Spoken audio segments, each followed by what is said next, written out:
Hello, everyone. I'm just going to turn the light up a little bit so I can see. Hello, I'm Katie McManus, business strategist and leadership coach.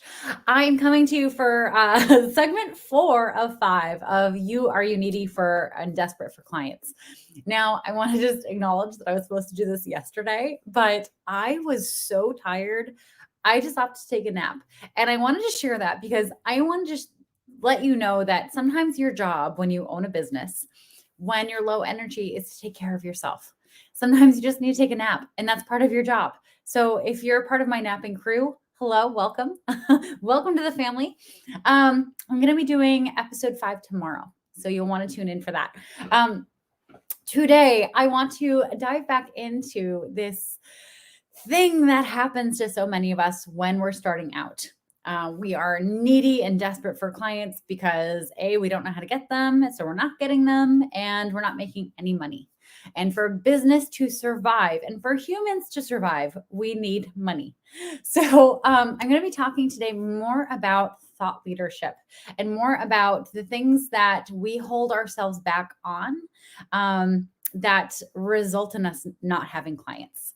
And these things are super critical to just get over. And I know I say that and it's like, okay, well, if that's so easy, Katie, I would do it already. But sometimes you don't realize you have to get over it until you realize what the it is. So I'm going to dive into that today. Okay. So the thing that you need to get over is, and hi, whoever's watching, a little housekeeping. So I do this live through StreamYard to the Facebooks, LinkedIn, and YouTube. Sometimes StreamYard doesn't show me all the comments though. So if you comment and I don't call you out, it is not you. It is just the technology. I'm not mad, I promise.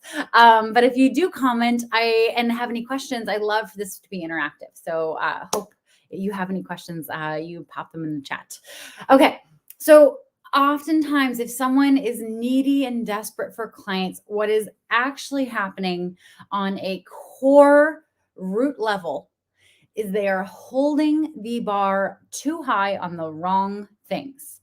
Okay. And I'm going to be talking about how this shows up in a few different ways.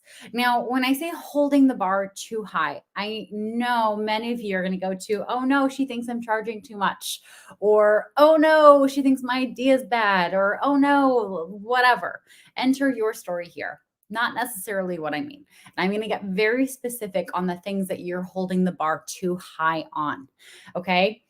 First and foremost, you're holding the bar too high on expecting your clients or potential clients to understand your value. Okay. So let's look at what this means. Okay. So you have poured your heart and soul into a website. This website explains where you went to school, what your hobbies are, where you got trained for this thing, who you've worked for in the past, yada, yada, yada, yada. You are expecting your clients to make the logic jump from, okay, they went to Notre Dame to they're a great copywriter for my business. Okay. That's a huge jump to make. Okay. Great. You went to an amazing school. So proud of you. Good job. Bet your parents are really happy too. They're not still paying it off. But you need to be very specific about why your clients should see value in you. Should see the sh and the s. Sometimes I get them jumbled, especially when they're back to back. Hi, Jason. Welcome. Happy Friday. You're expecting your clients to understand your value without laying it out for them. And I'm going to speak specifically to my coaching friends here, because here's what we tend to do when we're first starting out. We just learned all these coaching skills, right? And we're really excited about it. We learned some modalities and some exercises. And so we go out there and we start talking about values and balance and fulfillment and getting in touch with your feelings. Great in the coaching world. It's great in a coaching context, but your clients, the people who haven't started working with you yet, have no fucking idea what any of that stuff means. They also don't understand why it's valuable to them in their lives. Okay.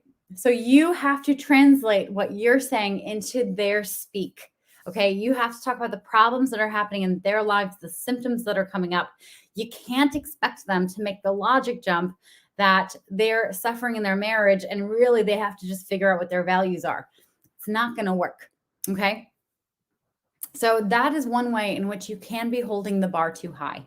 Is you're holding the bar too high for your potential clients and you're not making it easy for them to understand why they should be working with you. And you're not making it easy for them to understand how to access you.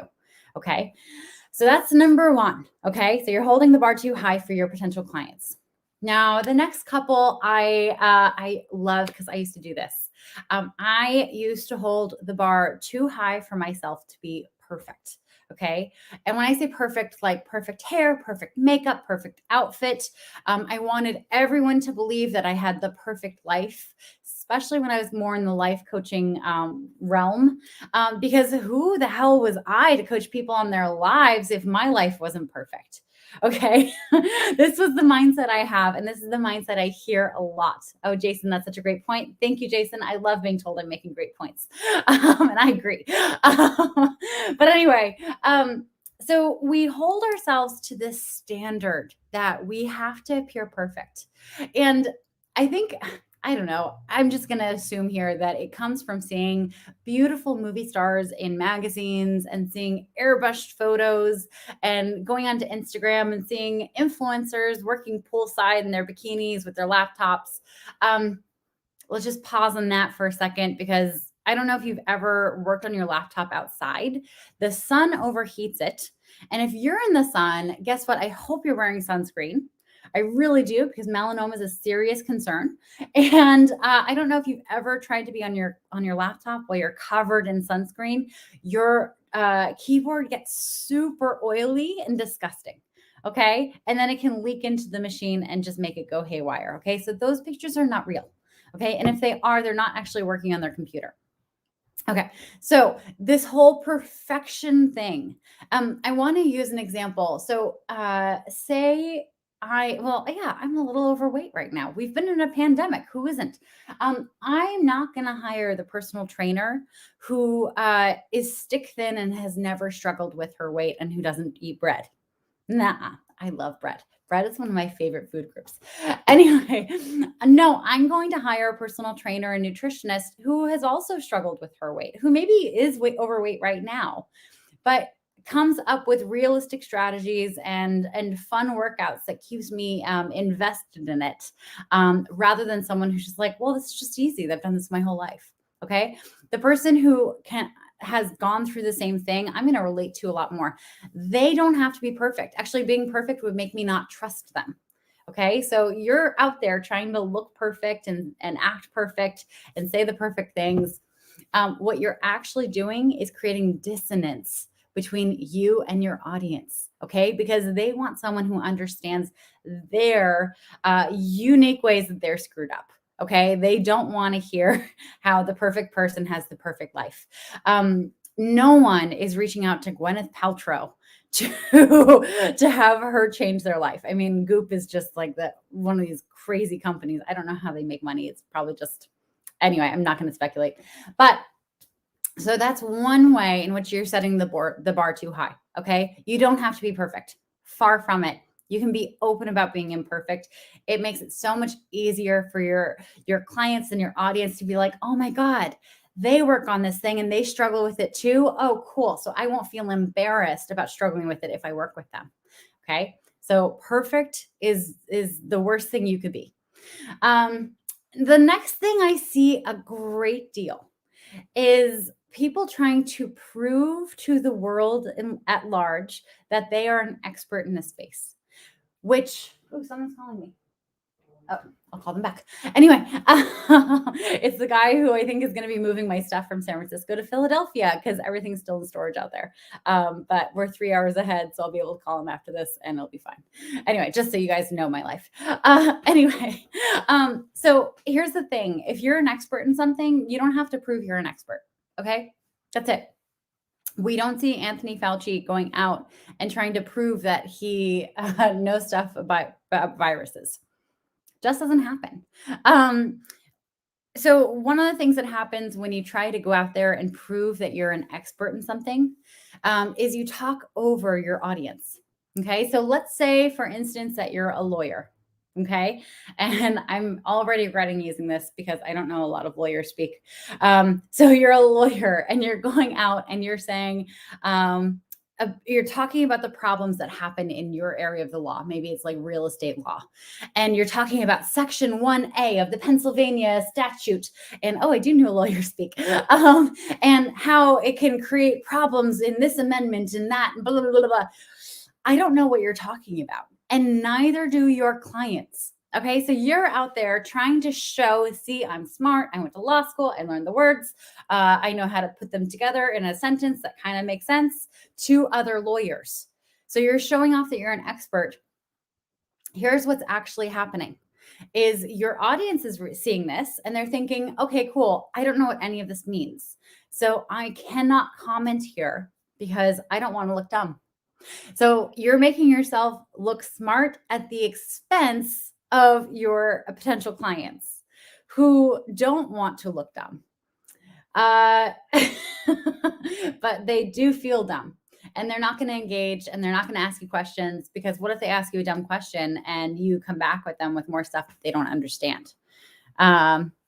Your Honor, I quote the precedents of the US versus the state of Georgia, henceforth and forthwith. Exactly.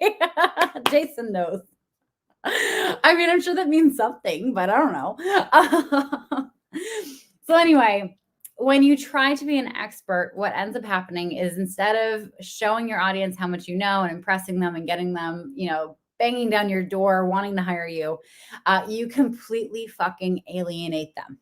You make them feel small, you make them feel stupid, and you make them think, okay, cool. Well, if I need a lawyer for my real estate issues in Pennsylvania, I'm going to go to someone who talks to me on my level because this does not work for me.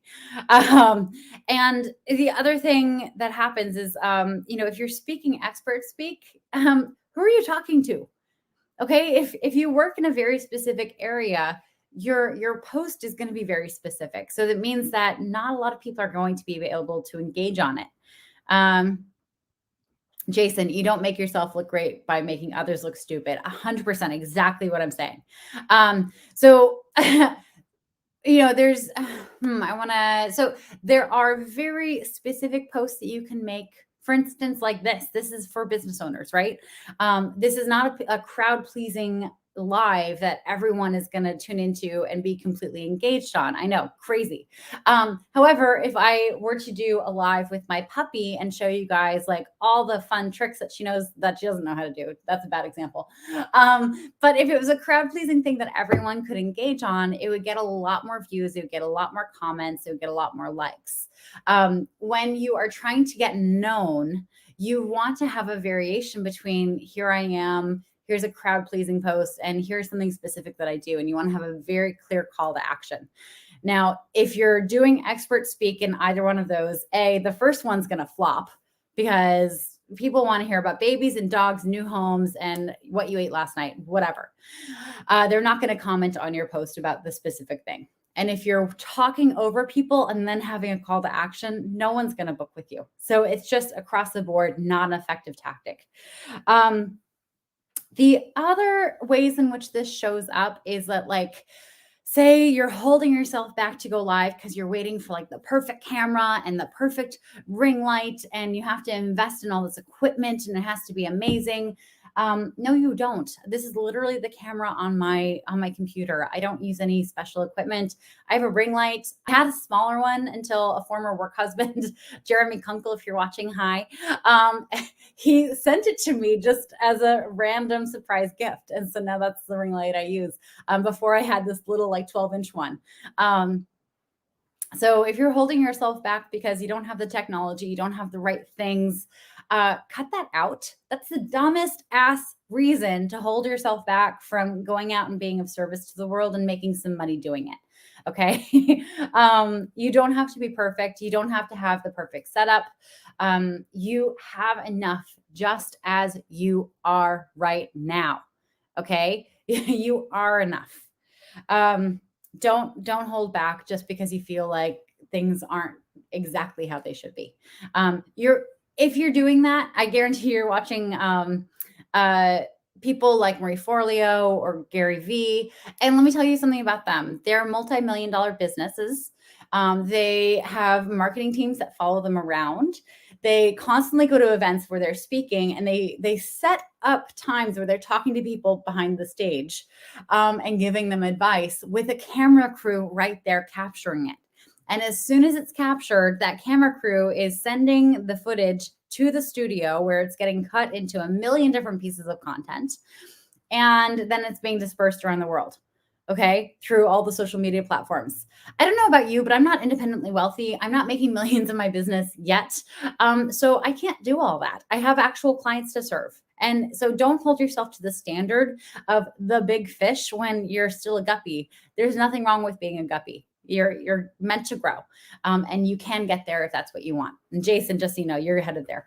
Okay, finally, the last one. You're holding the bar too high on being interesting. That's it. You're holding the bar too high on being interesting. We think that to go out and become known, we have to have a crazy, wild, exciting, super interesting story. We think that for people to resonate with us and to like admire us and be inspired by us, that we have to overcome like the biggest hurdles in the world. Okay. Not so. Okay. A post that like it's just sharing, letting people get to know you on the most banal things. So when I first started really committing to posting on LinkedIn every single day, one of my first posts was about being in lockdown, with my family and really getting to know my parents and my sister again. And how like my sister's such a weirdo. You know how people make their coffee? Like most people put like milk or cream and some sugar or whatever, maybe some stevia. My sister very specifically puts 3 ice cubes in her coffee. Every single cup gets 3 ice cubes because she doesn't want any of the other stuff, but it's too hot and she wants to be able to drink it right away. Now, that fact is the most random, not important fact. It has nothing to do with my business. Doesn't have anything to do with my beliefs, except for that, you should be putting milk in coffee. And yet, for months afterwards, when I would talk to people in networking events, if someone messaged me, they'd be sending me pictures like, I tried the ice cube thing. It didn't work. It was gross. It stuck with them. It made me memorable.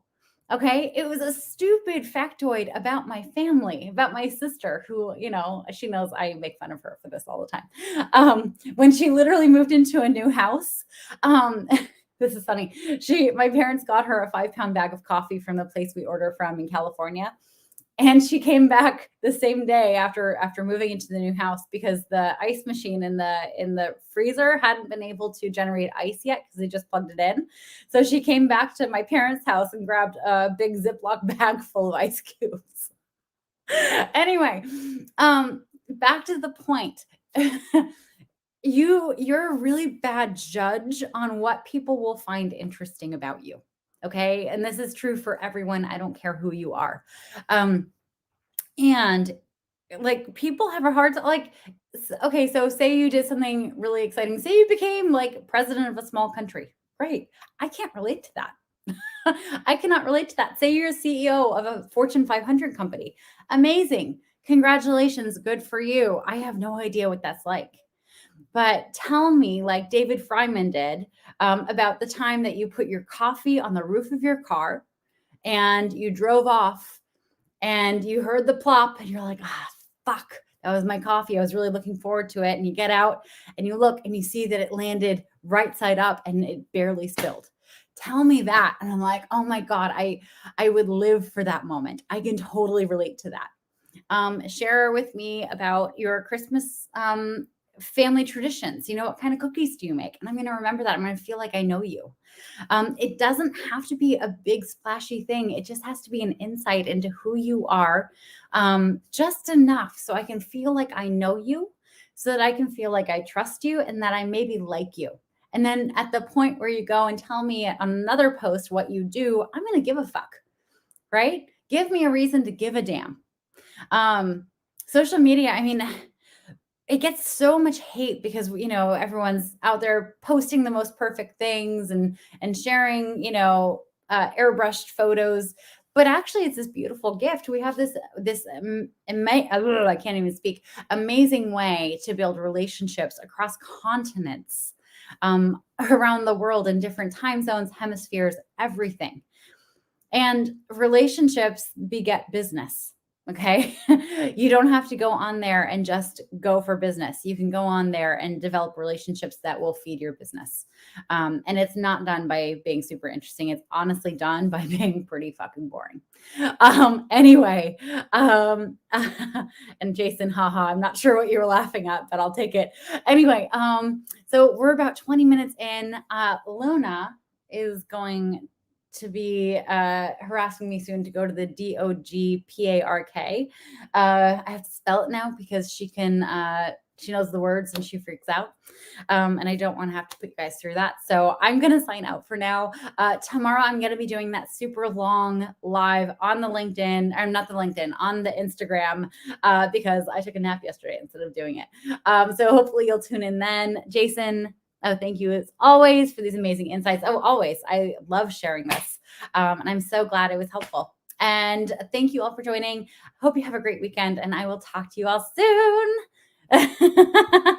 Haha. Was he saying, Jason, you'll be there soon? Yes, you will be there soon with a multi-million-dollar business and the marketing team. Exactly. That's exactly what I was saying. It's on the way. Anyway, have a good night. Happy weekend. Talk to you all soon. Mwah. Bye.